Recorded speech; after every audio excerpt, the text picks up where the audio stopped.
Thanks for tuning in this week. Our guest is Republican State Senator Joe Bellino, the ranking minority chair of the Senate Transportation Committee. Our lead story, Mr. Trump visits Grand Rapids and the Democrats are not pleased. Around the OTR table this week, Chuck Stokes, Zoe Clark, and Craig Mauger. Sit in with us as we get the inside out, off the record.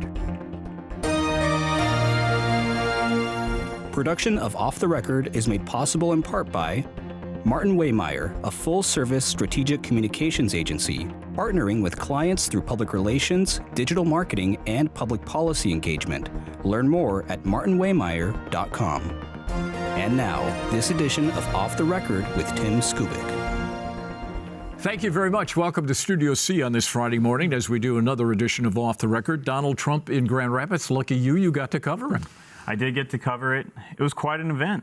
All of the Republican activists and, volunteers and leaders of the party were there to hear from their presidential candidate. And it's all about immigration right now. The border might be 1,000 miles away from Michigan, but this is now an issue in every state, according to the Republicans, and they're seeking to make it more of an issue every day. What was the lead? I think the lead of it was two things. It was a double-barrel lead. One being that Donald Trump is saying that what is happening at the southern border is country-changing, while also he continues to use this very intense rhetoric, doubling down on the fact that immigrants, he says, who commit crimes in the United States are animals. He says they're not humans, and he's standing by that. He's criticizing Democrats for bashing him over that, and this is where he's at. He's found an issue he thinks that he can be successful with, but he's also using this path of rhetoric that could be quite dangerous to him. It's, dog whistles, right, in every possible way. And aside from talking about immigration, he's sort of sticking to this playbook that I think some group of Republicans think is going to be a winning message, right? So he's talking about EVs. He's talking about sort of the strength of America in the world stage, and that he's going to be able to change it, and bringing up references to World War III. It is a very dark and stark and dangerous worldview that he is putting out there. And when you've got all of these sheriffs standing behind him, and this sort of law and order message is very much what we saw on Tuesday. And what he also said that we all know around this table is that Michigan really is sort of a make or break state when it comes to determining who's going to be president come, November 6th, 2024. Yeah, and he can read the tea leaves. He knows, as Zoe said, he just lost Michigan by a whisker last time around. He's very good at hitting hot button issues that resonate with the common person out there. And he figures that he has hit those issues, and he's going to try to ride them as much as he could. On the flip side of it, Democrats were upset, and they accused him of not really being interested in Michigan. They said he hadn't been here since 2022, and that he just came in, riding in on his horse and trying to make the most of a political opportunity. But from his side of the fence, that's what he's supposed to do. Chuck, what was your take? Do you think there were independent and moderate people sitting out there listening to this message saying, I can hardly wait to sign up? I'm not sure yet. It's that middle that's going to really decide this election. And we don't know whether it's conservative Democrats or more liberal Republicans, how they're going to vote coming down the line. But he feels as though he has hit those issues that he thinks, one, certainly will shore up his base, and then whether or not he can cross over and get some of those people in the middle, we'll have to find out.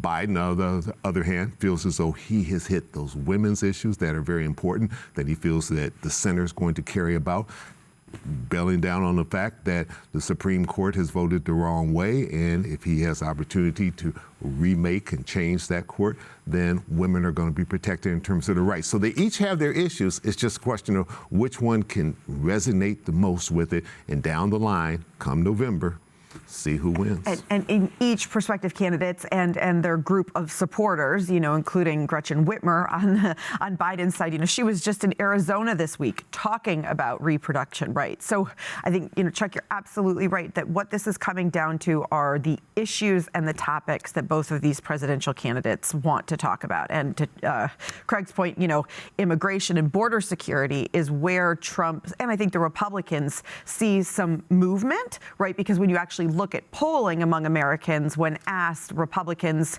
and independents think that Republicans do a better job on border security. Of course, what we haven't talked about is the fact that Donald Trump basically sank what could have been a huge bipartisan border security overhaul, basically just within the past couple months. Literally was lobbying Republicans not to vote for something that could have, it's not going to fix the problem because immigration is huge, but something that both Democrats and Republicans seem to be able to come to the table on. Well, the Democrats did a preemptive strike in a Zoom news conference led by U.S. Senator Debbie Stabenow, and it seemed to me they wanted to talk about other stuff. They made their point that she thought it was disgraceful, I think was the correct quote, and if it's not, she'll correct me, on that he was here trying to exploit politically the death of the young woman at the hands of the person who shouldn't have been here. The Democrats seem to be caught on this issue in a lot of ways. I mean, they don't know which way to go. We were able to ask Governor Whitmer about what Trump was saying about immigration earlier in the week, and she said, her answer was fascinating. She said, we have a real problem at the border, which I was not expecting her to acknowledge. She said there's a real problem. Congress and the president need to do something to fix it, but then she tilted and said Trump was the person that blew up the Senate deal that was forming. So you've got that element of this, and then you've got a second element that I think we have to talk about, that some of the stuff Trump is saying is just not accurate. Yes. And the Republicans are in this spot where they want to nationalize the immigration debate. There's a political science professor here at Michigan State who I talked to earlier in the week who said in order to nationalize this issue, they've got to find these situations and incidents in every state and then move them up into the national spotlight. Some of the things Trump was talking about this week in Michigan just weren't true, or he didn't describe them accurately. And he said he talked to the family. He said he talked to the family. That's one. He also talked about an alleged incident that occurred in Shiawassee County that the details of how he described it just weren't true. And he gave Democrats an opening. They might not be able to battle him on the policy of the border. They might not want to do that. But then they can say, hey, this guy's making all of this stuff up about other things. You know, the fascination of where we are media-wise on covering stories like this, it takes a long time for the truth to catch up with the statements. What's the old saying that a lie spreads halfway across the world by the time the truth gets its boots on? Yeah. Especially with the social media thing. So does this story here in Michigan continue? Does it have legs, or do we move on to something else? I think it has legs. Immigration is a huge issue. It's a huge issue with not just Republicans, also with Democrats. People are concerned.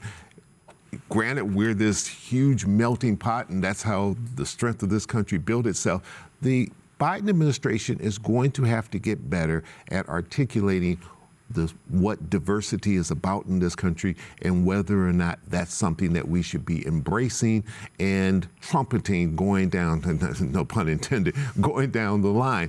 That it has been a great strength for this country, but people are very concerned about how immigrants are coming into this country and whether or not they, quote unquote, are taking jobs. That's a huge debate because they are doing a lot of jobs that I think the average Americans would not want to do. And if they weren't doing those jobs, we might have to look again at where our economy is. All right, let's talk about a controversial issue during an election year, a proposed possible tax increase on tobacco products. Let's take a look at this story. Just after she was first elected governor, Governor Whitmer tried to clamp down on the sale of flavored vaping products to young smokers, but the courts eventually shot down her effort. Then, last December, for the first time, the governor opened the door to hiking the state tobacco tax on e-cigarettes and vaping devices, based in part on what one of her daughters told her. She was telling me that she's got friends who are smoking cigarettes to try to get off of vaping. I'm open to it. Tim, get the bill drafted, get it turned in, and, we'll negotiate. Well, the bill is now drafted and awaiting its first hearing in a state Senate committee, and the advocates are upbeat about the next move. In 2020 in Michigan, for example, the use of these products resulted in 2,800 hospitalizations for lung-related illnesses and 69 deaths in Michigan. And the health care cost for all this? $5 billion a year. This man runs a coalition of 100 state public health departments, which is strongly pushing lawmakers to say yes to this tax hike. However, the U.S. tobacco industry has feverishly fought such efforts in other states to either water down the legislation or kill it outright. Mr. Steiner reports the public is on his side. 62% support the tax hike. Many kids will either stop using or just even better, not start using in the first place, saving many, many lives over the year. He predicts that 50,000 Michigan residents, including teens, would stop smoking if the tax goes up. That's if state lawmakers put up the votes to do it. All right, so will they put up the votes to do this? It's very possible. I mean, you've got a state government. Pause. Well, it's hard to predict anything that's going to happen in Lansing in an election year. Go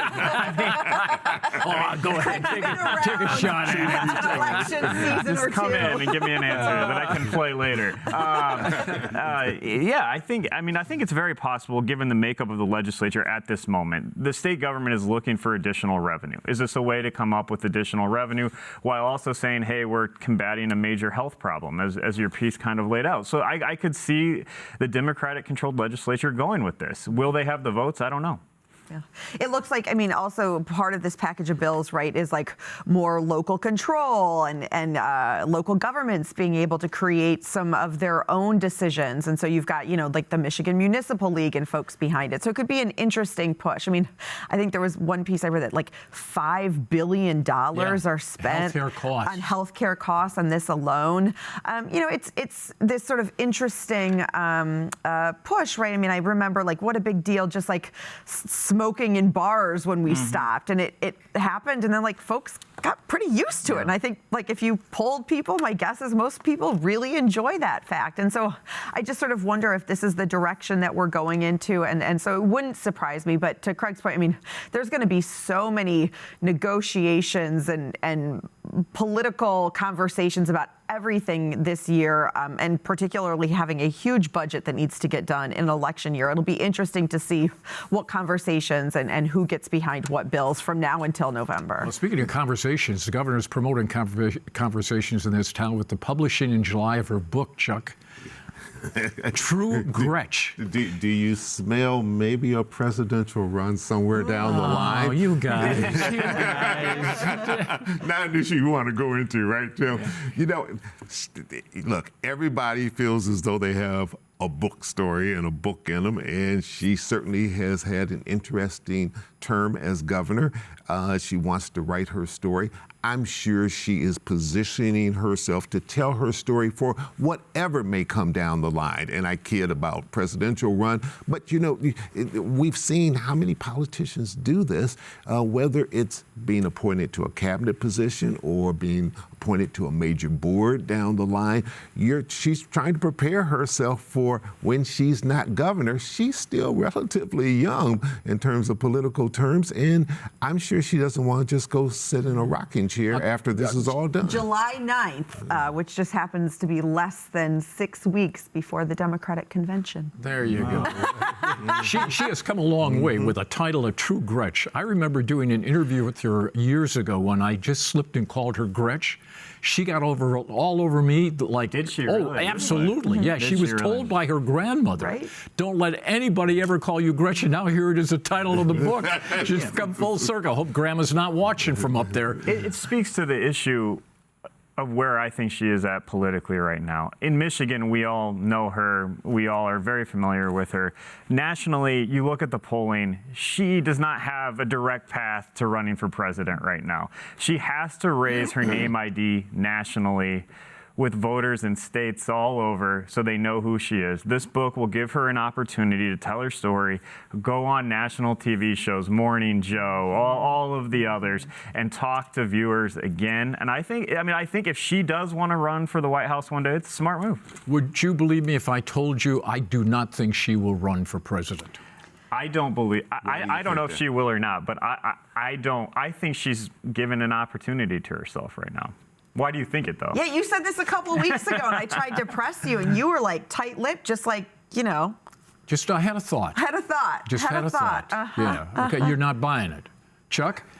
No, I don't think, and I've not talked with her directly about it, but just reading the tea leaves, I don't think she has closed the door on it, because as when you're a politician and you've had the type of success that she has had in this state, turning it into a blue state in terms of the leadership, you don't want to slam the door on what may present itself coming down the line. I'll just say two things. One is, every governor of Michigan in the past few cycles has been named, as a possibility. And let's not forget even like changing the Constitution to be able to have Jennifer Granholm. The second is it hurts no politician to leave whatever doors open. How many conversations have we all now had this around this table, other tables? Will she, won't she, is a possibility. And every time you leave the door open? That's what I was going to say. Every time a conversation like this does not hurt a political candidate. All right, let's open the door to Senator Bellino. Senator, how you doing? Good morning. Good morning. How you doing today? You still awake? I'm awake. I'm awake, and I can't wait to get on the golf course. Good for you. All right, let's talk about your friend, Mr. Trump. Do you think he is guilty of exploiting that situation over in GR? Well, look at the polling. That's all you got to do. If the Democrats have something going their way, they'll use the polling, and they'll use it to their advantage and get votes from the American people. And that's what Trump's doing. Polling on the Democratic side does not favor for immigration, does not favor the Democrats now. So just follow the polling. It's all you got to do. It's kind of like business. Senator, the question was he politically exploiting it? You always have to exploit your advantages when it comes to the polling stuff. Yes, and he probably was. Yes, yeah. Well, why do you always have to exploit it? Couldn't you tell the truth? Well, the truth is a lady got killed by an immigrant that was arrested, probably should have been out of the country. That's the truth. So you go from there and you make your decision from there. And Trump came here. I saw him a month ago when he was in Waterford talking, and all he talked about then was the EVs and losing jobs and UAW. He exploited that, didn't he? So now he's using the immigration policy of Biden's administration. So it's polling real well for us. We have to use it. And just like the governor keeps bringing up abortion. Well, we changed our Constitution, and we're not going to get 17 or 18 Democrats to change the Constitution in a vote. And so why do we keep bringing it up? And she's exploiting the abortion issue, you think? Correct. Amen. Amen. That's all they have going their way right now. You talk about the importance of and the polling around immigration, but how is what's happening at the southern border impacting the people that voted you to come to Lansing to represent them? Can you provide us some concrete examples of how illegal immigration is impacting the people who live in your district in Michigan? Well, I listen to the people in my district 99% of the time, and they don't like what's going on at the border. My great-grandfather came here through Ellis Island, did it the correct way, came to America to triple his salary working in a pit, a pit that got sand and gravel out of it. He made his life better. I'm not sure all these people have the same thoughts when it comes to coming over the border. And why do we not vet people? My great-grandfather was there for 2 weeks on Ellis Island. We're not vetting people anymore. And if we're not going to vet them, if we're going to give them an app to fly in from another country, is that fair? Do you have a concrete example of how illegal immigration has impacted people in your district? I didn't hear one there. No, I don't have a concrete example. Not at all. No, not at all. No. Senator, and I'm being totally honest with you. Okay. Senator, if immigration is a GOP strength in this election, what do you view as a flaw or a vulnerability for the GOP and for former President Trump? Well, the flaw is the president's personality. That's the biggest flaw. The economy sucks. It sucks in my area. A lot of people are looking for work. Immigration is huge on people's minds. So that's what we're working with right now. We need as a Republican, I want to take back the House. So what issues would you use to help take back the House in Michigan right now? You got to use immigration. You got to use people out of a job. You got to use EVs that'll put people out of a job. In my own district, they're going to shut down the coal plant in my district. 28% of all the tax revenue for the county comes from that coal plant. That's a big issue in my district. It's not an issue in other districts, but it is in my district. And so I talk about that a lot. Senator, you're talking about going to Lansing. What could a state legislature in Michigan do to stop illegal immigration? Now, you know there's not much I can do. That's a nice question, but there's not much I can do at all when it comes to federal issues like that. But you're saying that that's what you want to run on in your district, or that's what you want to do for the folks in your district. Well, I'm not running right now, but I'm sure that all the House members will bring that up, because if the leadership of Michigan, the Democratic leadership, is all behind President Biden, and President Biden's policies on the border are doing nasty things to America today, that's what we're running on. Senator, are you ready to vote for that tobacco tax on vaping products and e-cigs? Look, I'm all for a conversation about getting vaping out of kids' hands, 100%. But my problem with this is two or threefold. We should have a list of authorized products from the FDA that can be sold.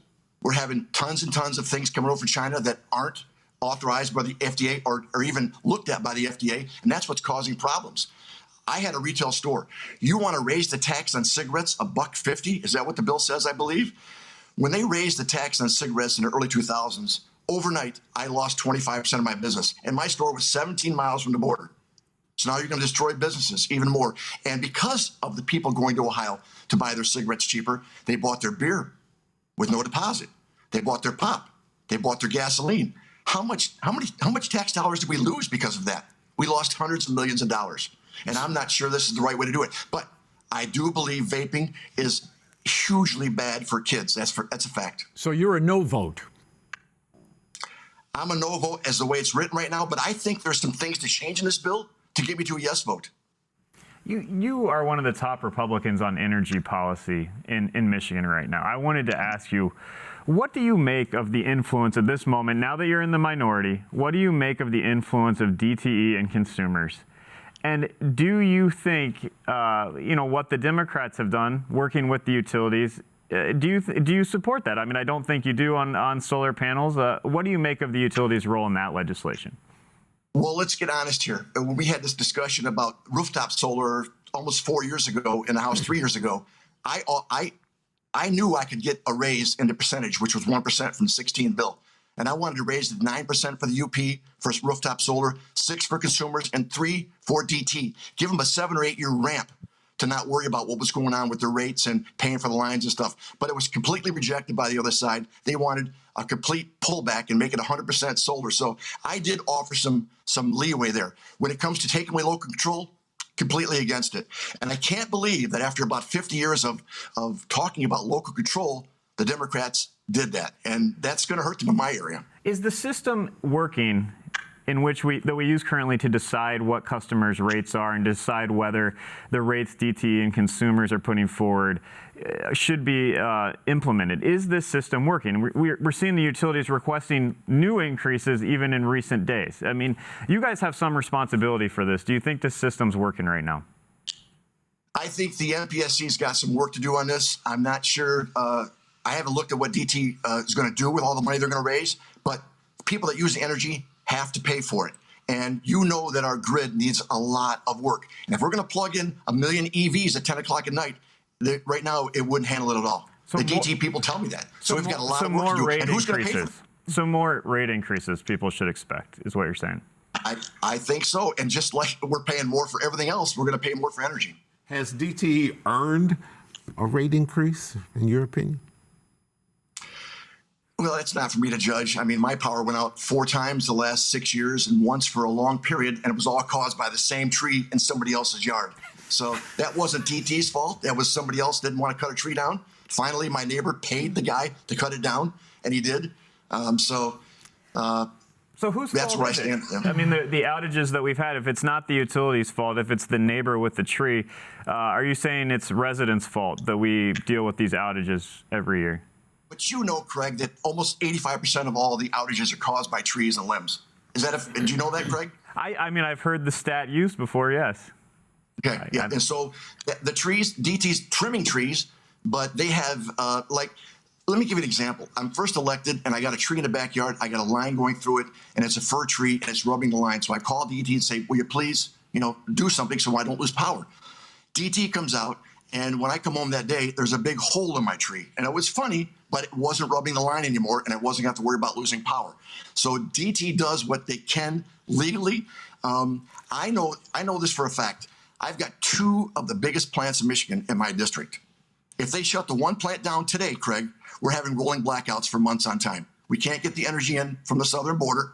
We have no energy, very little energy coming in from the northern border, and there's no energy coming in from the east and west. So we're in a different little position than most states. So DT's got a lot of work to do. They're putting a lot of money in technology, and hopefully they get it right this time. Senator, as you heard us talking about earlier, we're in an election year, and so it's sort of like watching to see what, if anything, could happen. Is there anything right now from where you sit that you think there could be a bipartisan work together between Republicans and Democrats in this year before the election? Oh, yeah, there's a lot of stuff. I mean, we passed a bill with concerning nitrous oxide a couple weeks ago. We've got to pass the budget. I think that this tax bill with vaping, I think there's some bipartisan support there on a lot of parts of that bill. I think we can do things to get the vaping away from the kids, but just to raise the tax is just not going to do it. Senator, do you regret taking the gavel away from the Republicans to Democrats to shut down the Senate in retrospect? Back. I had one chance in 4 years. I took it, and I don't regret it at all.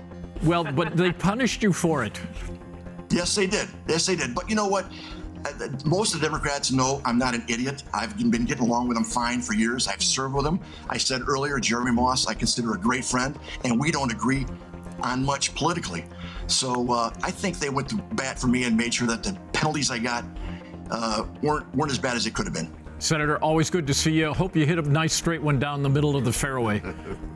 Thanks, babe. Okay, kid. Catch you later. Also, our thanks to our great panel. Kid and babe. Oh, what a great business this is. See you next week for more Off the Record. Production of Off the Record is made possible in part by Martin Waymeyer, a full-service strategic communications agency, partnering with clients through public relations, digital marketing, and public policy engagement. Learn more at martinwaymeyer.com. For more Off the Record, visit WKAR.org. Michigan Public Television stations have contributed to the production costs of Off the Record.